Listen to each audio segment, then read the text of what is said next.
2002 අංක 24 දරන සුබසාධක ප්‍රතිලාභ පනතේ දසවන වගන්තියට අනුව සියලු ප්‍රාදේශීය ලේකම් කාර්යාලවල තේරීම් කමිටු පත් කළ යුතුයි.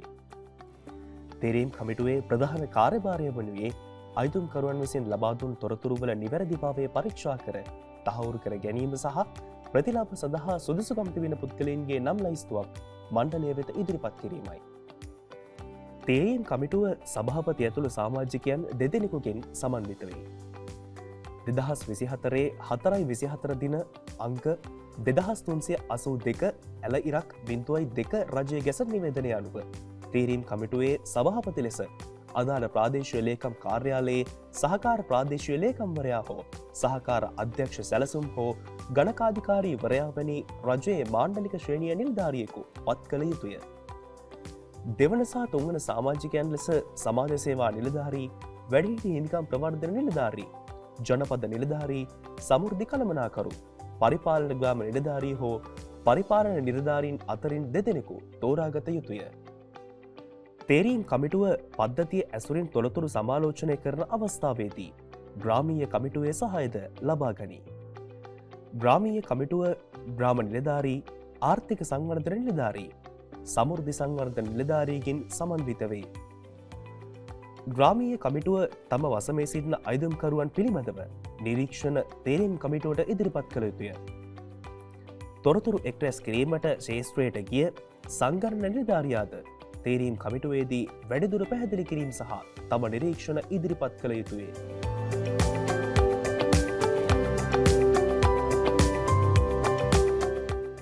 අප කොට්ටාශයට අදාළව අස්වැසුම දෙවනාදියරේ සංගණන කටයුතු මේ වෙනට අපි අවසන්.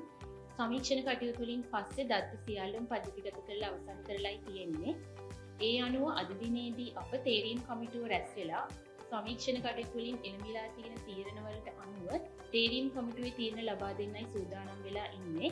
මම තේරීම් කමිටුවේ සභාපති සහකාර ප්‍රාදේශීය ලේකම්. මම සුදත් සමන්ප්‍රිය තේරීම් කමිටු සමාජික පරිපාලන ග්‍රාමවල. මම අසංග වික්‍රම සමාජ සේවා නිලධාරී තේරීම් කමිටු සමාජික. ඒ වගේම අපිත් එක්ක මේ අද දිනේදී සම්බන්ධ වෙලා ඉන්නවා අස්වැසුම් සංගණන නිලධාරීන් සහ ග්‍රාමීය කමිටු නියෝජිතයන්. සුබසාධන ප්‍රතිලාභ පනතේ අංක 10 වන වගන්තිය යටතේ සහ 2024 අංක 13 චක්‍රලේඛයේ යටතේ පනවා ඇති විධිවිධාන ප්‍රකාරව අද දිනේදී තේරීම් කමිටුව වශයෙන් කටයුතු කරන්න අපි බැඳී සිටිනවා. ඒ අනුව තේරීම් කමිටුවේ කටයුතු ආරම්භ කරන්න තමයි අපි සූදානම් වෙලා ඉන්නේ. මුලින්ම බේසේකර පුරවසමෙන් පටන් ගමු. යමු අංක 380.43.95 සංගණන තොරතුරු පරීක්ෂාවට ලක් කරමු. අසතුරු සංගණනධාරීතුමනි. මෙහි විශේෂ මොනවාරි නිරීක්ෂණ තියෙනවද? ඔව් මැඩම්, මේ මම 500,000 බේසිකව ග්‍රාමීය වශයෙන් අස්වැසුම් සංගණන නිලධාරී වශයෙන් මේ අයිදුම් පත්‍රය සමීක්ෂණ කටයුතු කරේ මම විසින් මේ අයිදුම් පත්‍රයට ලබා සමීක්ෂණ කටයුතු සඳහා තොරතුරු ලබා දුන්නේ එළුකරුවා විසින්මයි. එතුමා ලබා දුන් තොරතුරු සම්බන්ධව කිසිම ගැටලුවක් නැහැ. ලබා දුන් තොරතුරු නිවැරදි තොරතුරු තමයි ලබා දීලා තියෙන්නේ. ග්‍රාමීය කමිටුවේ විශේෂ මොනවාරි නිර්දේශ තියෙනවද? 514 බේසේකර පුරවසමේ ආර්ථික සංවර්ධන නිලධාරී වශයෙන් මෙම දිවස අධීක්ෂණ කටයුතු සිද්ධ වෙලා තියෙනවා. ඉතින් මේ දිවසේ මම හඳුනාගෙන තියෙන්නේ කුලී වැඩ කරන පුද්ගලෙක් තමයි ඉන්නේ. ඒ වගේම මේ නිවසේ විශේෂ අවශ්‍යතා සහිත පුද්ගලයෙකු සිටිනවා සහකාර ප්‍රාදේශීය ලේකම්තුමියනි. ඉතින් මේ දක්වා තිබෙන ඒ දත්ත නිවැරදි බවට තමයි මට තහවුරු වෙන්නේ. මොකද ඒ දෛනික කුලියත් සහ ඔවුන්ගේ ඖෂධ වලට යන වියදමත් ඒ සටහන් වෙලා තියෙන ආකාරය නිවැරදි බවට තමයි තහවුරු වෙන්නේ සහකාර ප්‍රාදේශීය ලේකම්තුමිය. ගැටලුකාරී තත්ත්වයක් නැත්නම් ග්‍රාමීය කමිටුවට නිර්දේශ කරන මම දැන් තේරීම් කමිටුව විදිහට අපිට මේක අනුමත කරන්න පුළුවන් කියන එක. අපි මේක අනුමත කරනවාද? එකගයි දුන්නේ.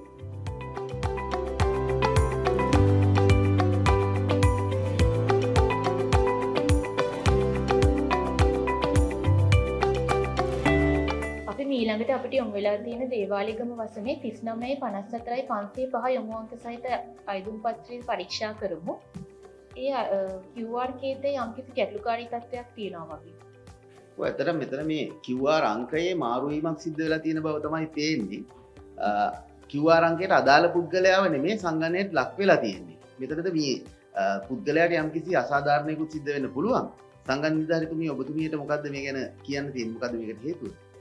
මේක එකම ඉඩමේ ආබද නිවාස දෙකක් සහෝදර දෙන්නෙක් ජීවත් වන වාසගමත් එකයි මුල්ලකුරුත් එකම මුල්ලකුරු අයදුම්කරුගෙන් විමසුවාම අයදුම්කරු ප්‍රකාශ කරා ඒ අයදුම්කරුගෙම නම කියලා. ඒ නිසා තමයි මේ සංගණනය සිදු කරේ. මේක අයදුම්කරුගේ නොවන නිසා ඒක ගැටලුකාරී තත්ත්වයක් ඇති වෙලා තියෙනවා. ඒ නිසා තමයි මේ ගැටලුව ඇති වෙලා තියෙන්නේ. ඒ වගේ අවස්ථාවක ප්‍රායෝගික මේ වගේ ගැටලු වෙන්න පුළුවන් නේ මම කියන්නේ එකම වාසවල තියෙන මුල්ලකුරු එක වගේ මේ යෙදෙන තැන් තියෙන්න පුළුවන්. ඉතින් ඒකත් එක්ක ප්‍රායෝගිකව මේ වගේ ගැටලු වෙනවා. මට හිතෙන්නේ කමිටුවක් විදිහට තීරණය කරලා මේ අයදුම්කරුට අසාධාරණයක් නොවෙන්න අපි මේ නැවත මේ QR කේතය සංගණනයට ගමු නේද? මට හිතෙන්නේ ඒක තමයි මේ වෙලාවේ අපි කළ යුතුයි කියලා. සහකාර ප්‍රාදේශීය ලේකම්තුමිය මට හිතෙන්නේ අපි ඒ තීරණයට එන එක හොඳයි කියලා.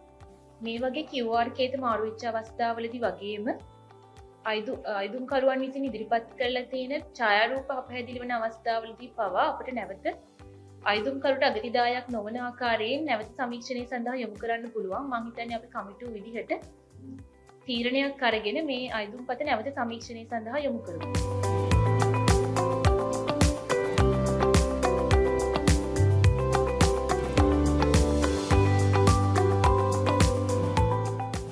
ආශ්‍රයසම සම්බන්ධ ප්‍රතිලාභීන් සලකා බැලීමේ අධීර දෙක වැඩසටහනේ තේරීම් කමිටුව තමයි මේ අවස්ථාවේ සාකච්ඡාවට එළඹිලා සිටින්නේ.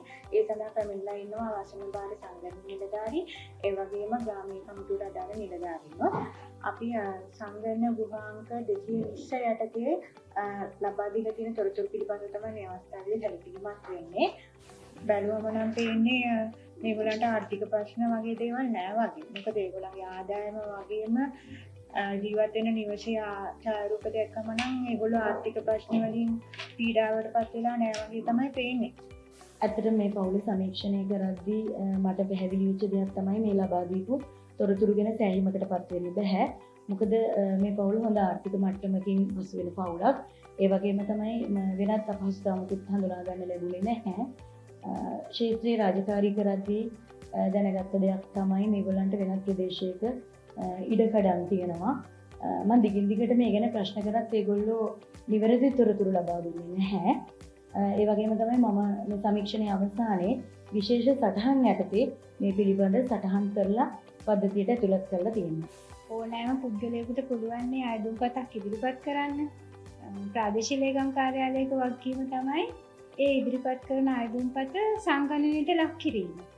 ඇත්තටම අපේ වසම්බාර සංගණන නිලධාරිතුමී කිව්වා වගේම මේ ගැන අපිට වඩා තහවුරුවක් ගන්න වසමී ග්‍රාමීය නිලධාරිතුමා ඒ පිළිබඳව අපිට පැහැදිලි කිරීමක් කරනවා නම් හොඳයි කියලා මම යෝජනා කරනවා. ඔව් අයදුම්කරු මාගේ කොට්ටාසේ ස්ථිර පදිංචි කරුවේ අයදුම්කරුගේ ආදායම් තත්ත්වයක් හොඳ තත්ත්වයක තියෙනවා. ඒ සුබ සාධන මට්ටම අනිකුත් ව්‍යාපාරික කටයුතු ඉතාම සාර්ථකයි. නිසා කොට්ටාසේ පදිංචි හොඳ පවුලක්, හොඳ ආර්ථික වශයෙන් හොඳ තත්ත්වයක ඉන්න පවුලක්, අඩු ආදායම්ලාභී පවුලක් නොවන බව මට කියන්න. ආර්ථික මට්ටම මේ කෙසේ වුණත් හොඳ සෞඛ්‍ය තත්ත්වයක් තියෙනවද කියලා බලන්න ඕන. මොකද නිදන්ගත රෝග තියෙනවා. ඒ සඳහා ලොකු මුදලක් බෙහෙත් වලට වැය වෙනවා. ඒ හින්දා අපි පොඩක් බලමුද?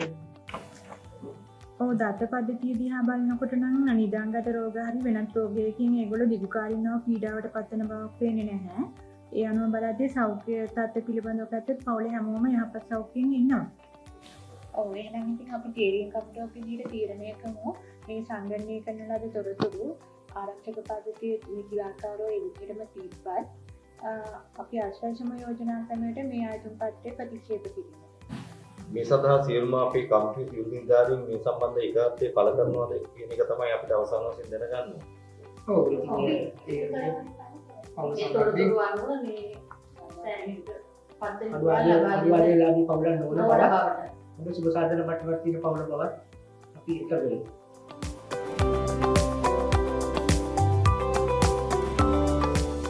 ආශ්වාසම දෙවන අධීරයේ ප්‍රතිලාභීන් තීරීම්පත් කිරීමේ තීරීම් කමිටුවට විශේෂ අවස්ථාවක් ලැබිලා තියෙනවා.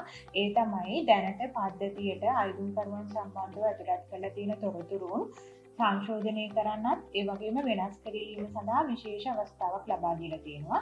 ඒ අනුව මේ අවස්ථාවේදී තීරීම් කමිටුවට දැනට තොරතුරු පද්ධතියට ඇතුළත් කරලා තිබෙන යම්කිසි අයදුම්කරුවෙක්ගේ උදාහරණයක් විදිහට ආදායම, ලයිට් බිල, ඒ වගේම වාහන පිළිබඳව දැනට තොරතුරු පද්ධතියට ඇතුළත් කරලා තියෙන තොරතුරු සංශෝධනය කරන්න හරි වෙනස් කරන්න හරි සංගණන නිලධාරීතුමාට තියෙනවද මේ අවස්ථාවේ? ඔව් මැඩම් දැනට එකක් තියෙනවා. මේ රෙෆරන්ස් නම්බරෙන් පොඩ්ඩක් බලමුකෝ ඒක මැඩම්. හරි. 45යි 42යි 565. මෙයාගේ මොනවද වෙනස් කරන්න ඕනේ? මැඩම් දැන් මේ කියන අයදුම් කරුගේ වාහන දෙකක් තියෙනවා. නමුත් අපි පද්ධතියට ඇතුළත් කරලා තියෙන්නේ යාගේ කාර් රථය විතරයි. වෑන් රථයකුත් තියෙනවා.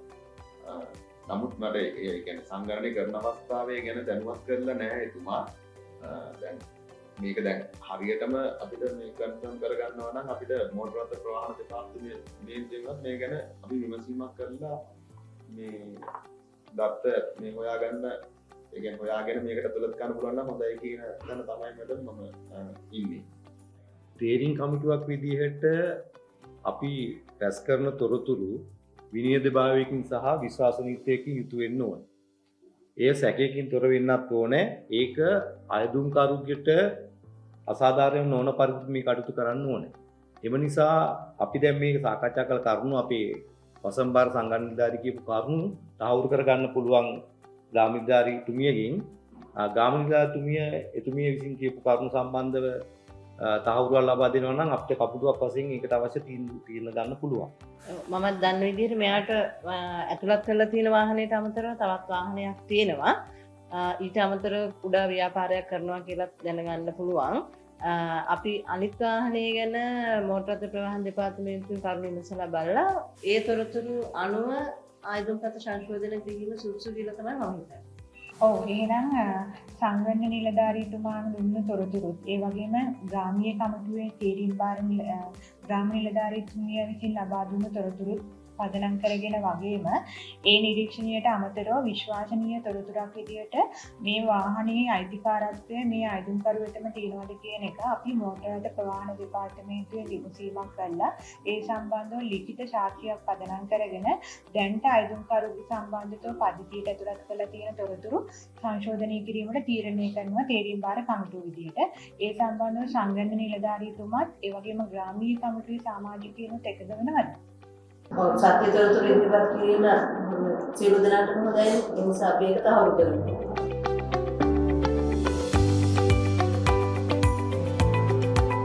ඉහත සඳහන් කරන ලද ක්‍රියාවලීන් වලට අමතරව සංගණන තොරතුරු අත්හිටවීමටද තේරීම් කමිටුවට හැකියාව ඇත. එවැනි අවස්ථානම් පදිංචිය වෙනස් කිරීම, පවුලේ සියලු සමාජිකයන් මිය යාම, තනි පවුලක සමාජිකයා මිය යාම, ආයුධම්පත සම්පූර්ණයෙන් ඉවත් කිරීම, ආයුධම්කරු විසින් ආයුධම්පත ඉවත් කර ගැනීම, ආයුධම්කරු හෝ පවුල විදේශ රටක ස්ථිර පදිංචියට යාම, ලිපිනයේ කිසිවෙකු පදිංචිව නොසිටීම යන අවස්ථාවේ